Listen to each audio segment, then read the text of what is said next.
आपण समस्त को ब्रह्मगिरी निर्वाचन मंडली कोण अनुकोणरू आसीथिबा समस्त अतिथि मानकू मो बाबांकर प्रिय गाँ आम निज गाँ जन्मकुदा को स्वागत जनाऊँगी। मंचासीन बरण्य अतिथि वृंद जहाँ को किसी परिचय आवश्यकता नहीं एवं जन्हीकुदा ग्राम्य कमिटी एवं जन्हीकुदार समस्त युव बंधु माने जो माने बेस उत्साह और उल्लास सह आज कार्यक्रम को आयोजन करिसंती एवं समस्त अतिथि मानकू एते सुंदर स्वागत जणाइछंती।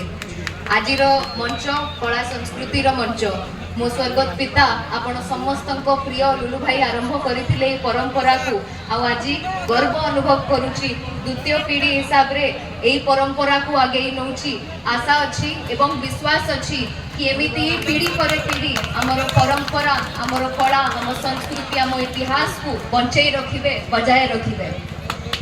जेतेबेले आमे कार्तिक पूर्णिमा विषय रे पढुथिलु सेतेबेले गोटे कहानी थिला त्रिपुरासुर नामक गोटे राक्षस देवता मानक परास्त करी तीनी लोकर तीनी दुर्गरे निज आधिपत्य विस्तार करिबारे सक्षम होइथिला। सेही समय रे देवता मानक त्रिपुरासुर नामक से राक्षसर अत्याचार ठारू बंचैबा पई ताकू रक्षा करिबा पई प्रकट होइथिले महादेव एवं एकमात्र तीरर साहाय्य रे से तांकर त्रिपुरासुर बध करथिले।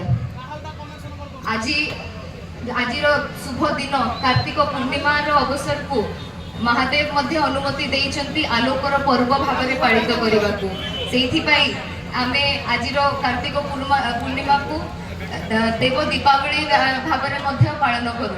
आशा करुची जहा जो राक्षस आज मध्य आम गणर अच्छी भ्रष्टाचार भाव में दुर्नीति भाव में एवं गरीबों हितर पैसा गरीबों अधिकार को छड़े नवा जो राक्षस सब उद्यम करुँच सबू जो दुष्ट अंश अच्छी आम समाज रे आमे मध्य आपण माने होउचंती से तीर आपण माने होउचंती महादेव को से अस्त्र जो जहा द्वारा आमे से राक्षसर वध करि पारिबु। आजिर पवित्र दिन रे मु शपथ करुची एवं संकल्प नउची कि आम गाँ पई आम पंचायत गुड़िक पई एवं आम ई अंचल पई सदा सर्वदा काम करिबी एवं जहाँ भ्रष्टाचार अच्छी दुर्नीति अच्छी ता विरुद्ध रे सदा सर्वदा आवाज उठेबी।